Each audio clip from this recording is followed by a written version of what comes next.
Avant de lire les Écritures, nous demandons à Dieu son esprit.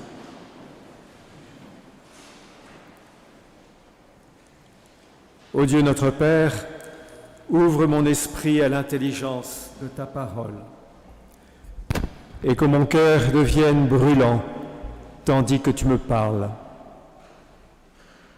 Comme la pluie féconde la terre et fait germer la semence, que ta parole, Seigneur, accomplisse au cœur de ma vie sa mission, ta volonté.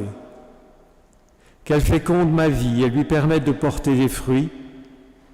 Oui, que ta parole soit la vérité de mon existence, la lampe de mes pas. Amen. C'est Philippe qui lira les textes. Les textes qui serviront de base à notre méditation sont ceux du lectionnaire et nous serons comme ça ainsi en communion avec nos frères et sœurs des églises chrétiennes.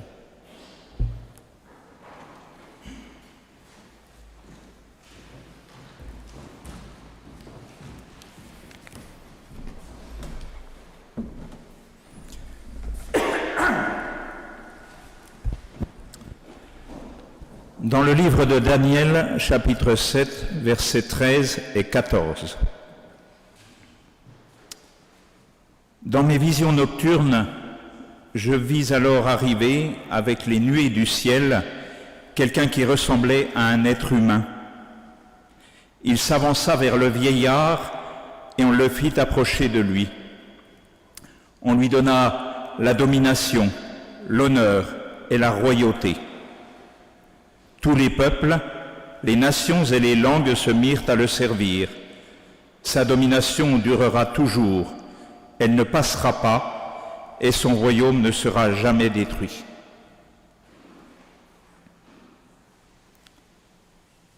Apocalypse, chapitre 1, versets 5 à 8. Grâce et paix de la part de Jésus-Christ, le témoin fidèle, le premier-né d'entre les morts et le chef des rois de la terre, à celui qui nous aime, qui nous a délivrés de nos péchés par son sang et qui a fait de nous un royaume, des prêtres pour son Dieu et Père, à lui la gloire et le pouvoir à tout jamais. Amen. Il vient avec les nuées, tous le verront, même ceux qui l'ont transporté, et toutes les tribus de la terre se lamenteront à son sujet. Oui, Amen. C'est moi qui suis l'alpha et l'oméga, dit le Seigneur Dieu, celui qui est, qui était et qui vient, le Tout-Puissant.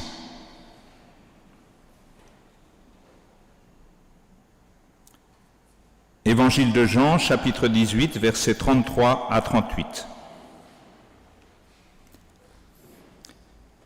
Pilate rentra dans le prétoire, appela Jésus et lui dit : « Es-tu le roi des Juifs, toi ?»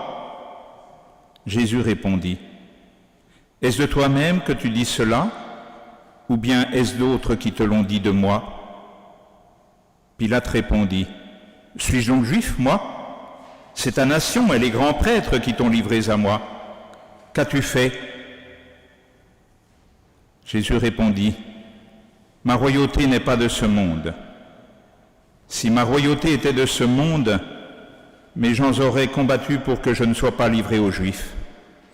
En fait, ma royauté n'est pas d'ici. » Pilate lui dit : « Toi, tu es donc roi ?» Jésus répondit : « C'est toi qui dis que je suis roi.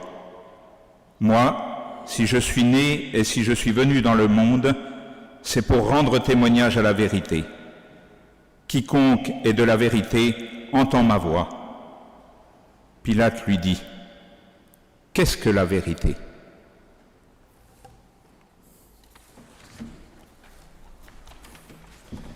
Ta parole, Seigneur, est une lampe à mes pieds, une lumière sur le sentier de nos vies.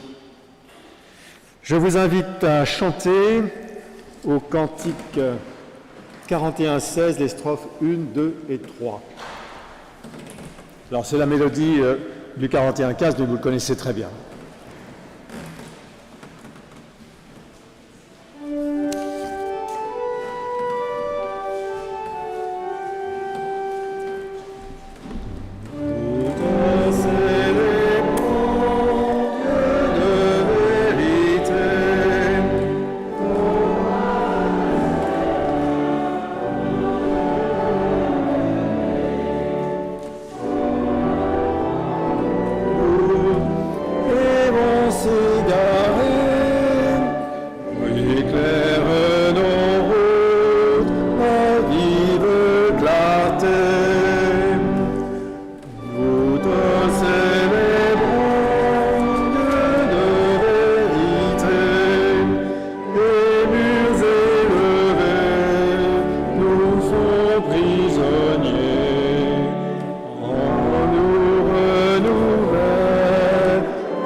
Qu'est-ce que la vérité ?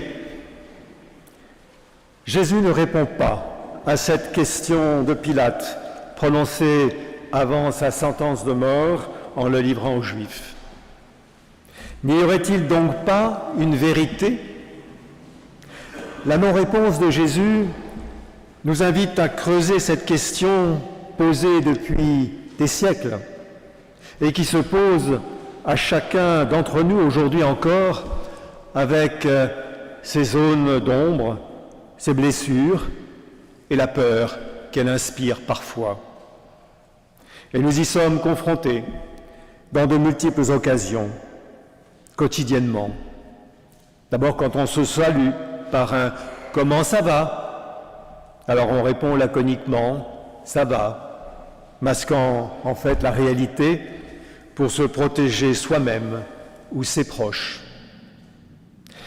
À chaque journal télévisé, en consultant Internet ou les réseaux sociaux, on peut se poser la question de la véracité des informations. Comment discerner les vraies vérités dans ce maelstrom d'informations où se cachent de fausses vérités, dans de dangereuses fake news, manipulatrices. Et puis maintenant, il y a encore plus que ça, les deepfakes, j'ai appris, c'est-à-dire les images qui sont truquées, les hyper-trucages. Alors oui, l'exigence de vérité s'impose à nos consciences. Et sa recherche ne peut pas être seulement solitaire de notre propre fait, mais elle peut être facilitée, révélée, partagée avec d'autres dans des débats, comme aujourd'hui, dans cette prédication. Deux faits marquants cet automne, tout aussi tragiques, nous ont confrontés et nous confrontent encore à la difficulté de la recherche de la vérité et de sa force. Le premier est ce dossier dont on a beaucoup parlé, explosif du SIAZ, la commission indépendante sur les abus sexuels dans l'Église, qui a entendu le témoignage courageux des victimes qui ont pu dire leur vérité sur les abus subis. Leur vérité était cachée, jusque-là, enfouie, dans une mémoire meurtrie. Elle a pu être révélée et reconnue par la volonté et le courage de tous, n'en déplaise à ceux qui en déniaient l'objectivité. Cette vérité est vécue comme une source de libération et d'espérance. Et ce sera probablement la même chose d'ailleurs avec les résultats de la commission Civis, qui est la commission indépendante sur les violences sexuelles faites aux enfants. Le deuxième fait que nous continuons à vivre d'ailleurs, c'est le procès des terroristes du Bataclan, où là aussi les victimes ayant survécu peuvent enfin dire une vérité crue, glaçante, les faits vécus, tenter de surmonter en même temps leur traumatisme avec la vérité judiciaire réparatrice qui condamne le mal. Alors ces vérités-là sont des vérités humaines qui portent a posteriori sur des faits ayant existé réellement auparavant. Des faits historiques ou des faits scientifiques, parfois très lointains, dont la mémoire a peut-être altéré, mais ne les a pas effacés, en tout cas pas. Cette vérité-là porte sur le savoir, c'est-à-dire sur des faits vérifiables, mesurables, et qui nous placent dans le passé et dans le présent. Cette vérité n'est pas la vérité qui nous concerne aujourd'hui. La vérité divine, avec un grand V, qui nous projette, elle, dans un avenir. Celle de Dieu qui nous dit par sa parole créatrice, le logos du commencement, ce qui va nous arriver.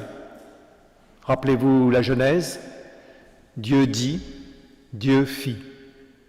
Il nous le dit a priori, avant même la réalisation des événements, avec les prophètes de l'Ancien Testament, comme Daniel, dont nous avons lu un chapitre dans ses visions, plus près de nous par son témoin fidèle Jésus-Christ, que nous avons mentionné dans le texte de l'Apocalypse, avec qui nous avons marché sur un chemin de vérité tout au long de l'année à la découverte de son royaume. C'est cette vérité qui porte sur une personne, Jésus-Christ, à laquelle nous sommes confrontés avec ce texte de l'évangile de Jean, qui, classiquement, est lu et médité pendant la Semaine Sainte, le Vendredi Saint, et dont on peut se demander pourquoi il nous est proposé à notre méditation aujourd'hui, à la fin de notre parcours liturgique qui s'achève ce dimanche. La semaine prochaine, nous rentrons dans le temps de l'Avent. Il y a une explication qui tient au calendrier liturgique, j'entends. Aujourd'hui, nos frères catholiques et aussi d'ailleurs les protestants luthériens célèbrent ce que l'on appelle la solennité du Christ roi de l'univers. C'est une fête qui est récente, qui date de 1925 seulement, et qui a été reprise d'ailleurs par les Brésiliens avec la construction de ce grand Christ de Rio de Janeiro. C'est exactement à cette époque-là et pour célébrer cette fête-là. Alors, ce n'est pas fait pour, bien sûr, faire mémoire à nouveau de la crucifixion. La Semaine Sainte, elle est faite pour ça, mais pour glorifier le Christ, le ressuscité, qui est venu pour réaliser et révéler le projet de salut de Dieu en rendant témoignage à la vérité. Quant à nous, chercheurs infatigables de la vérité, nous avons cheminé à travers ces temps liturgiques censés nous avoir apporté, avec leurs couleurs propres, une compréhension nouvelle de Dieu et avoir conforté notre foi. Mais qu'avons-nous retenu de ce parcours? Quelle vérité avons-nous entendue? Et qu'en avons-nous fait? Chacun aura bien sûr sa vision de ce parcours, sa vérité d'homme ou de femme de foi, ses propres mots pour dire notre relation à Dieu, proche ou distante, notre confiance ou nos doutes, nos certitudes ou nos incertitudes, et notre joie aussi, du moins j'espère. Quelle que soit notre perception de cette vérité, celle-ci ne nous aura très certainement pas laissés indifférentes. Et comme les disciples, toujours en quête de connaître Jésus, nous nous poserons sans relâche la question brûlante: qu'est-ce que la vérité? Pour tenir dans cette longue quête de la vérité vers un horizon qui ne dit pas son nom, c'est peut-être le royaume, il faut de la persévérance, de l'énergie, de l'écoute, beaucoup d'humilité pour en apprécier ses richesses. Au fur et à mesure que nous progressons dans les Écritures, nous pensons poser nos pas sur un terrain solide pour y ancrer nos convictions. Et puis voilà qu'un mot, une situation, nous désarçonne, comme le scandale de la croix ou le tombeau vide, la mort d'un proche. Et tout ça remet tout en question. On dit souvent que la foi est un clair-obscur. D'ailleurs, Jean-Marie, notre pasteur, nous le rappelait lors d'une étude biblique récemment sur l'évangile de Jean. Mais plus matériellement, et comme je suis montagnard, personnellement, je prendrais une autre image et je dirais qu'elle est deux versants d'une même montagne.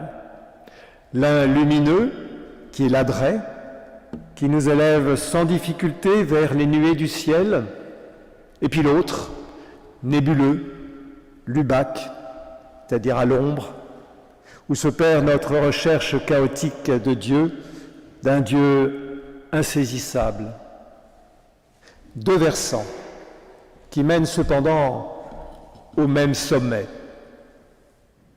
Dans le pessimisme ambiant sur l'avenir du monde, dominé, il faut bien le reconnaître, plus par les forces du mal que par les forces du bien, avec des conflits géopolitiques de plus en plus nombreux, le devenir de notre planète préoccupant.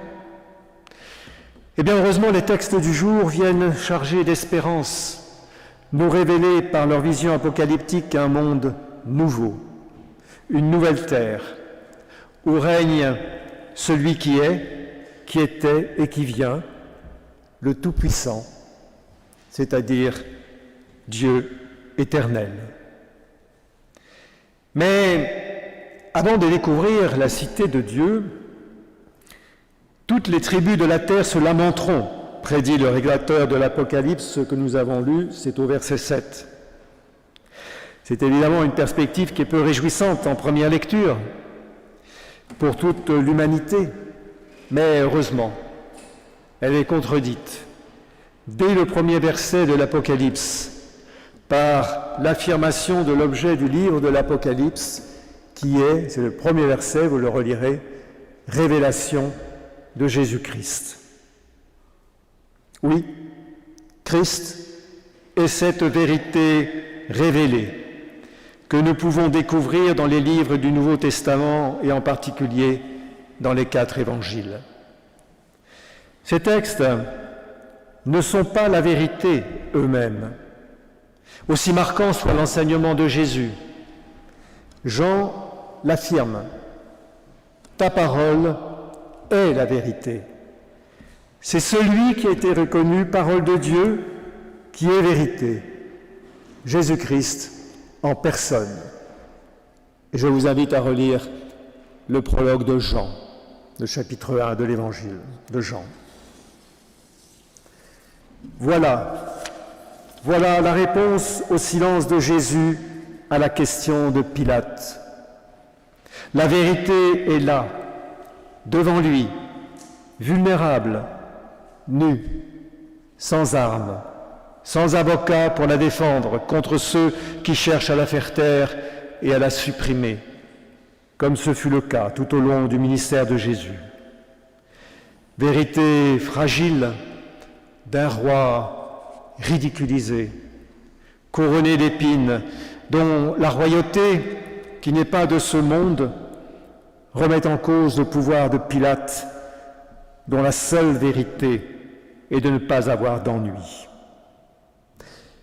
Dans la feuille de culte que je vous ai mise, une peinture d'un peintre de l'Isère qui s'appelle Arcabas, qui est un contemporain. Vous y verrez Pilate lire une lettre qui lui est tendue. Cette lettre est celle de sa femme, Procula, qui n'est pas citée, le nom n'est pas cité dans la Bible. Le seul moment où on la cite, c'est dans l'évangile de Matthieu au chapitre 27, et elle dit son désarroi en ayant eu un songe et qui la pousse à demander à Pilate de renoncer à condamner Jésus. Pilate semble hésiter, mais finalement, il retourne du côté du monde, le sien, préférant préserver la paix en Judée plutôt que de reconnaître la vérité. Jésus, lui, ne peut pas dire ce qu'est la vérité, car il est la vérité, vivante, hier, aujourd'hui, demain. C'est le vivant. Il y a cependant une contradiction dans cette vérité vivante, qui se livre elle-même à la mort alors qu'elle dit nous conduire à la vie. Je suis le chemin, la vérité et la vie, a dit Jésus à ses disciples auparavant, dans le chapitre 14. La vérité de Dieu ouvre sur la vie et non sur la mort, sur la liberté et sur l'espérance. C'est le sens de Pâques qui est compréhensible sous réserve d'emprunter un chemin sur les traces de Jésus comme ont pu le faire les disciples de son vivant et le découvrir non sans mal. Tout d'abord, en reconnaissant Jésus, non pas un roi tout-puissant, bien au contraire, comme on le voit ici devant Pilate, mais le révélateur de Dieu aux hommes. Nul ne vient au Père que par moi, dit-il. Ou dit avec une image plus moderne, il est la clé USB qui nous révèle Dieu, non pas lointain, mais présent au sein du monde et pour le monde. C'est pour cela qu'il est roi, parce qu'en lui, nous pouvons voir le Père. Jésus est cet Emmanuel que nous célébrerons bientôt, Dieu avec nous, un roi proche de son peuple, partageant sa vie avec ses souffrances et ses joies, et lui donnant tout son amour, celui de Dieu, le Dieu d'amour. Celui qui n'a de cesse de nous dispenser sa grâce et sa bénédiction. La vérité place ainsi l'amour au centre de nos vies, en étant aimé de Dieu et en aimant Dieu, en étant aimé de nos semblables et en aimant notre prochain. C'est le premier commandement et le second qui lui est semblable, que nous rappelons régulièrement dans notre liturgie. Alors maintenant que nous connaissons mieux la vérité plurielle et en même temps unique, vérité de révélation, vérité de cheminement, de relation, d'amour, qu'en faisons-nous ? On ne peut, on ne saurait bien sûr la mettre sous un boisseau et la garder pour nous jalousement, ça n'est vraiment pas possible, car elle est aussi vérité d'engagement. Notre ADN de protestant nous pousse à protester de notre foi, à en témoigner. Notre responsabilité d'enfant de Dieu est à notre tour d'entrer dès aujourd'hui dans la condition des témoins, des innombrables témoins de la Bible, toujours en chemin, à commencer par Abraham, Moïse, David, Paul, bien sûr, et les apôtres, pour témoigner de cette vérité en parole et en acte. La déclaration de foi de l'Église protestante unie de France le rappelle dès son préambule. En parole, pour dire notre croire, non pas dans la résurrection que nous n'avons pas vue, mais dans ce qu'elle nous communique, dans ce qu'elle nous insuffle, la liberté comme mise en mouvement, une force de vie, malgré tous les malgrés de l'existence, grâce aux inattendus qui nous comblent d'espérance et de joie. Et puis en acte, à l'image de Jésus dont la royauté s'est imposée, non par la force, mais par l'amour, et qui repose sur le service offert, lui qui est venu, non pour être servi, mais pour servir. Servir, c'est-à-dire se tourner vers les autres, les aider, les aimer. Notre royauté, voyez-vous, se reconnaîtra là, dans la foi, dans l'amour et dans le service. C'est tout le sens du verset 6 de l'Apocalypse que nous avons lu. Il a fait de nous un royaume de prêtres pour servir Dieu. Pour cela, il y a de multiples façons dans l'Église de servir. En se mettant bien sûr au service de la parole comme catéchète, comme prédicateur, comme pasteur, conseiller presbytéral, organiste, ou au service de son prochain comme bénévole dans les diaconats, ici à l'Entraide, à Solidarité chrétienne, dans le groupe de visiteurs, par exemple, comme chef scout, à la chorale, et bien d'autres possibilités. Et puis, bien sûr, comme citoyens du monde, nous pouvons aussi élargir le cercle de nos paroles et de nos actions de solidarité à la société pour façonner un vivre ensemble plus harmonieux. Être témoin, ce n'est évidemment pas facile, surtout quand on est seul, ou quand on témoigne seul. C'est une des raisons pour laquelle les apôtres étaient toujours envoyés à deux. Cela demande beaucoup d'abnégation et de faire des choix de vie. Mais Jésus ne nous demande pas de tout abandonner ni d'aller jusqu'au martyre. Il veut simplement que nous marchions tous ensemble dans la même direction, c'est-à-dire, une fois encore, en faisant synode et en étant tout simplement serviteurs de la vie.